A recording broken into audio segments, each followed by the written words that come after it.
Koneksi antar materi modul 1.4. Assalamualaikum warahmatullahi wabarakatuh. Perkenalkan, saya Lukman Abdurrahman, CGP Angkatan ke-10 SMK Negeri Suraja Desa, Kabupaten Ciamis.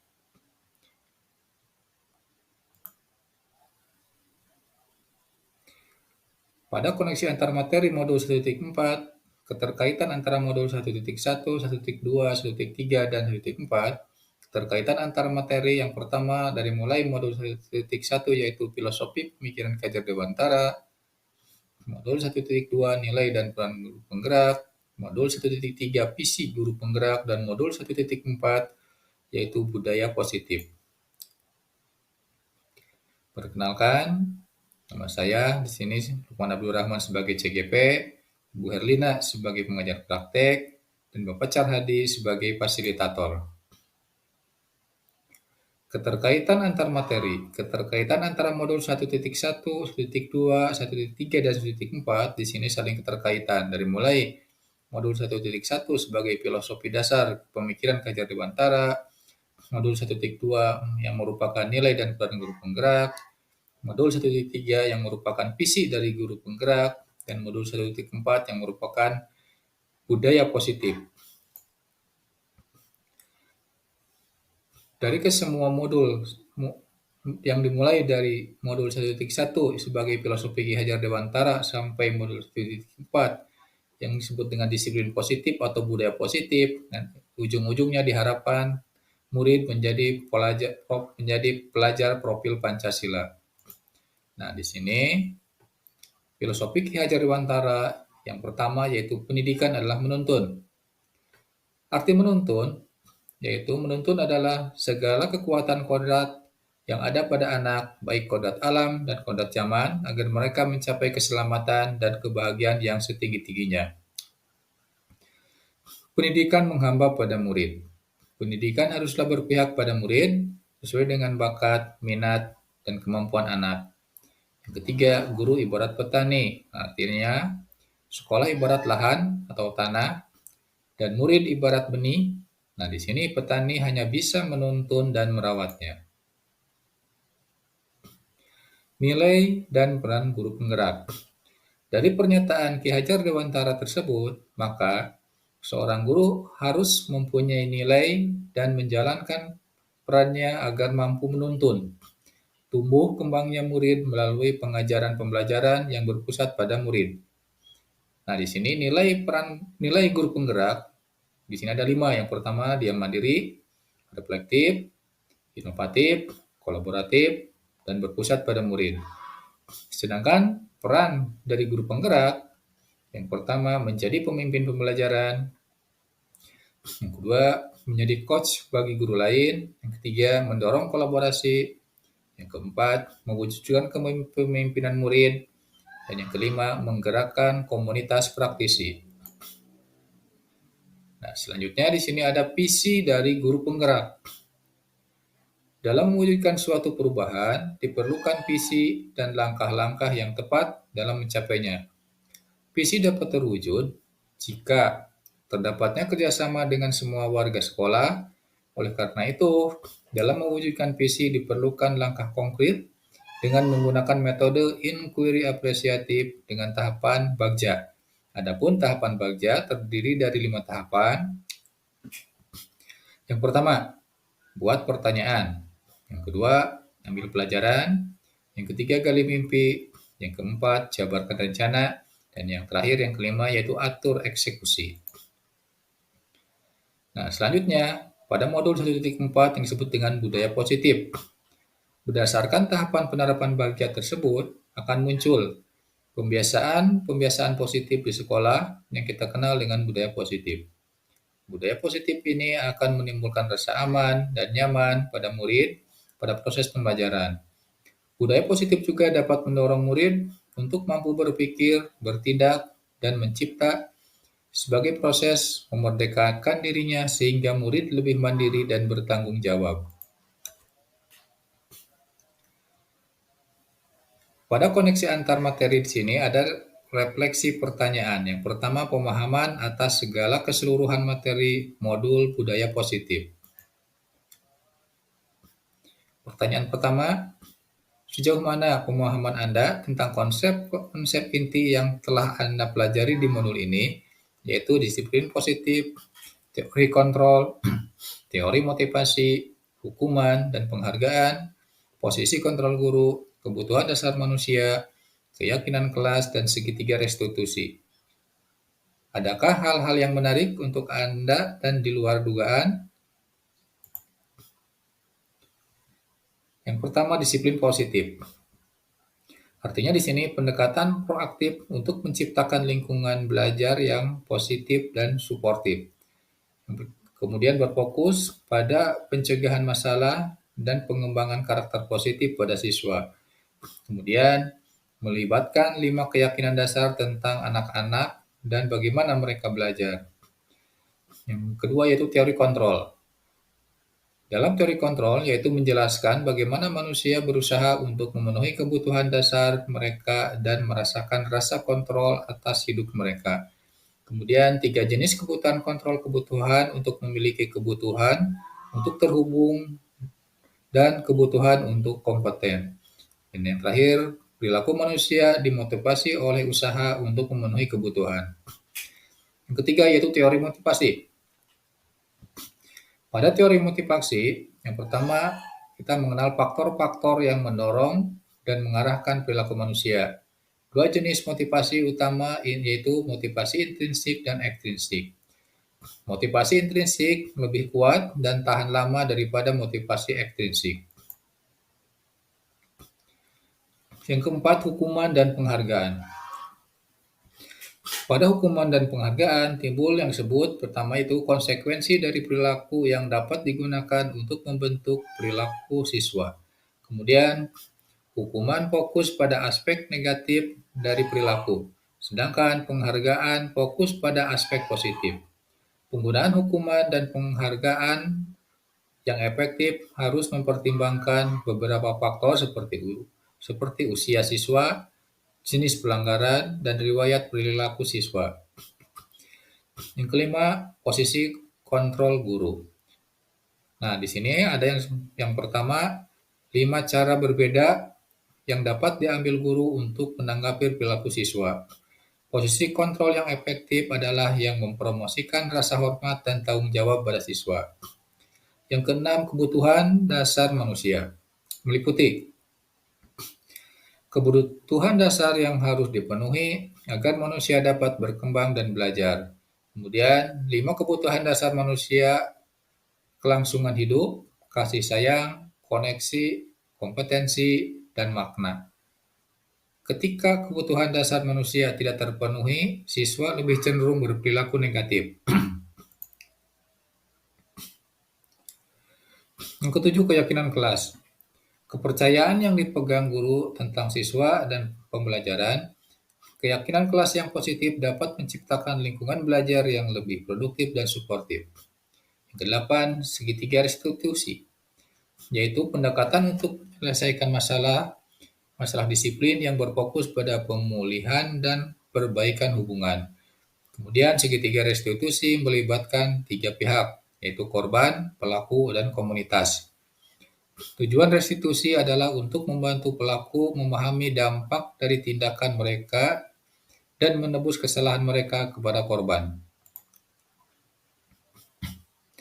Hal-hal yang menarik dan di luar dugaan. Beberapa hal yang menarik dan di luar dugaan bagi saya dalam mempelajari modul budaya positif adalah yang pertama, pentingnya membangun hubungan yang positif dengan siswa.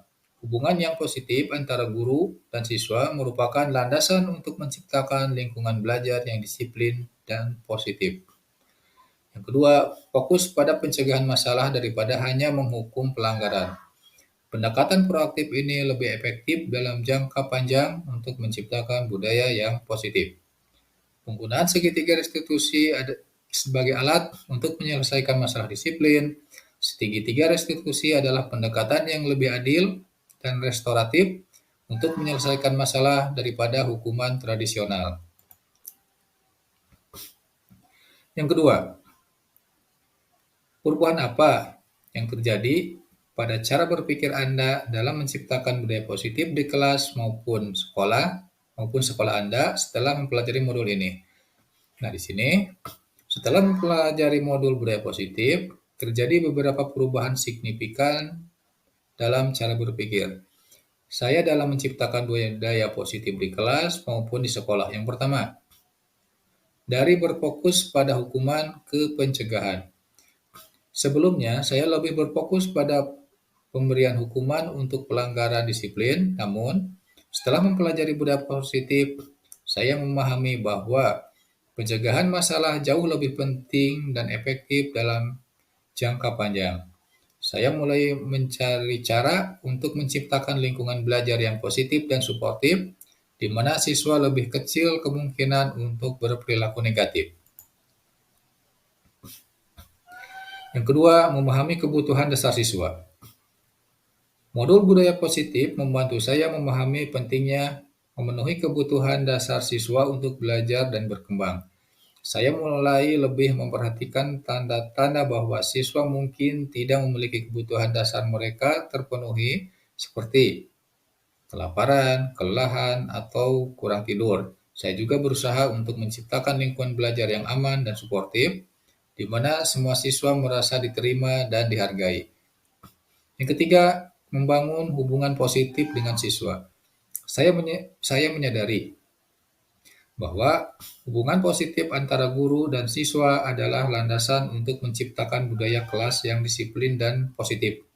Saya mulai meluangkan waktu untuk membangun hubungan dengan siswa, saya secara individu ya, belajar tentang minat dan kebutuhan mereka, dan menunjukkan kepada mereka bahwa saya peduli dengan mereka sebagai individu. Yang keempat, melibatkan siswa dalam pembuatan keputusan. Sebelumnya, saya cenderung memberi semua keputusan tentang aturan dan prosedur kelas sendiri. Namun, setelah mempelajari budaya positif, saya mulai melibatkan siswa dalam proses pembuatan keputusan. Saya percaya bahwa siswa lebih cenderung mengikuti aturan yang mereka bantu buat sendiri. Yang kelima, menggunakan pendekatan restoratif untuk menyelesaikan konflik. Saya mulai menggunakan segitiga restitusi sebagai alat untuk menyelesaikan masalah disiplin. Pendekatan ini membantu siswa untuk memahami dampak dari tindakan mereka dan menebus kesalahan mereka kepada korban. Saya percaya bahwa restitusi adalah cara yang lebih adil dan efektif untuk menyelesaikan konflik daripada hukuman tradisional. Yang ketiga, pada refleksi ini, yang ketiga, pengalaman seperti apakah yang pernah Anda alami terkait penerapan konsep-konsep inti dalam modul budaya positif, baik di lingkungan kelas maupun sekolah Anda. Nah, di sini penerapan budaya positif dapat membawa banyak manfaat bagi kelas dan sekolah, termasuk yang pertama mengurangi perilaku disruptif, meningkatkan fokus siswa pada pembelajaran, membangun hubungan yang positif antara guru dan siswa, meningkatkan rasa memiliki dan kepemilikan di antara siswa, yang terakhir menciptakan budaya belajar yang lebih aman dan suportif. Kemudian pertanyaan yang keempat pada refleksi ini, bagaimanakah perasaan Anda ketika mengalami hal-hal tersebut? Berikut perasaan yang saya rasakan ketika mengalami manfaat-manfaat tersebut. Yang pertama, senang. Merasa senang belajar di kelas yang tenang dan nyaman. Kemudian bahagia. Merasa bahagia ketika dihargai dan dihormati oleh guru dan teman-teman. Yang berikutnya itu aman. Merasa aman dan nyaman di sekolah karena tidak ada bullying atau perilaku negatif lainnya. Yang berikutnya itu percaya diri. Merasa lebih percaya diri untuk mengungkapkan pendapat dan berpartisipasi dalam pembelajaran. Yang terakhir bersyukur. Merasa bersyukur atas kesempatan untuk belajar di lingkungan yang positif dan mendukung. Pertanyaan yang kelima yaitu, menurut Anda, terkait pengalaman dalam pemaparan konsep-konsep tersebut, hal apa sajakah yang sudah baik? Adakah yang perlu diperbaiki? Yang pertama, saya memberikan tanggapan. Menurut saya, keterlibatan guru dan siswa guru dan siswa menunjukkan partisipasi aktif dalam penerapan budaya positif. Kemudian, komunikasi yang terbuka. Nah, di sini terjalin komunikasi yang terbuka dan positif antara guru dan siswa. Nah, selanjutnya adanya konsistensi. Nah, di sini guru menerapkan budaya positif secara konsisten dalam setiap situasi. Kemudian pengargaan. Nah, di sini guru memberikan penghargaan atas perilaku positif siswa. Dan yang terakhir, penanganan masalah. Nah, di sini guru menggunakan pendekatan yang positif dan konstruktif dalam menangani masalah yang terjadi di kelas. Aspek yang perlu diperbaiki. Nah, menurut saya yang pertama keterlibatan orang tua. Nah, kemudian dalam hal ini keterlibatan orang tua dalam penerapan budaya positif di sekolah masih perlu ditingkatkan. Orang tua perlu memahami nilai-nilai positif yang diterapkan di sekolah dan membantu anak-anak mereka untuk menerapkannya di rumah. Kemudian adanya sosialisasi. Sosialisasi tentang budaya positif kepada seluruh warga sekolah perlu dilakukan secara berkelanjutan. Hal ini agar semua pihak memahami tujuan dan manfaat penerapan budaya positif. Kemudian pengembangan program. Nah, dalam pengembangan program budaya positif yang kreatif dan inovatif perlu dilakukan agar tidak membosankan bagi siswa. Dan yang terakhir, pemantauan dan evaluasi. Nah, hal ini perlu sekali ya. Pemantauan dan evaluasi terhadap pelaksanaan budaya positif perlu dilakukan secara berkala untuk memastikan efektivitasnya. Pertanyaan refleksi yang keenam, sebelum mempelajari modul ini, ketika berinteraksi dengan murid berdasarkan 5 posisi kontrol, posisi manakah yang paling sering Anda pakai? Dan bagaimana perasaan Anda saat itu? Setelah mempelajari modul ini, posisi apa yang Anda pakai dan bagaimana perasaan Anda sekarang? Apa perbedaannya? Baik, di sini saya menanggapi. Sebelumnya saya sering memposisikan sebagai seorang penghukum dan pemantau saat itu. Perasaan saya merasa sudah berada pada posisi yang benar. Dengan segala tindakan yang saya berikan kepada murid, saya walaupun kadang hasil yang saya harapkan kurang signifikan. Setelah mempelajari modul ini, saya mencoba memposisikan diri saya sebagai manajer. Saat saya mampu memposisikan sebagai manajer dengan penerapan segitiga restitusi, saya merasa bangga dengan murid saya yang lebih menunjukkan tanggung jawabnya saat memperbaiki kesalahan. Pertanyaan refleksi yang ketujuh. Sebelum mempelajari modul ini, pernahkah Anda menerapkan segitiga restitusi ketika menghadapi permasalahan murid Anda? Jika iya, tahap mana yang Anda praktekkan dan bagaimana Anda mempraktekkannya? Sebelumnya saya pernah secara tidak sadar menggunakan konsep segitiga restitusi, tetapi tidak secara utuh. Tahapan yang pernah saya lakukan adalah menstabilkan identitas dan validasi tindakan yang kedelapan, dalam refleksi modul 1.4, selain konsep yang disampaikan dalam modul ini, adakah hal-hal lain yang menurut Anda penting untuk dipelajari dalam proses menciptakan budaya positif baik di lingkungan kelas maupun sekolah? Nah, di sini saya memberikan tanggapan. Yang pertama, memahami kebutuhan dan perkembangan anak. Yang kedua, mengembangkan keterampilan komunikasi yang efektif. Yang ketiga, menerapkan pendekatan yang berpusat pada murid. Yang keempat, membangun komunitas yang kuat. Yang kelima, merayakan keberhasilan. Yang keenam, terus belajar dan berkembang. Terdapat banyak hal lain yang penting untuk dipelajari dalam menciptakan lingkungan kelas dan sekolah yang positif. Dengan memahami kebutuhan dan perkembangan anak, mengembangkan keterampilan komunikasi yang efektif, menerapkan pendekatan yang berpusat pada murid, membangun komunitas yang kuat, merayakan keberhasilan dan terus belajar dan berkembang, guru dan staf sekolah dapat menciptakan lingkungan belajar yang positif dan suportif bagi semua murid. Demikianlah pemaparan dari koneksi antar materi modul 1.4. Terima kasih. Wassalamualaikum warahmatullahi wabarakatuh.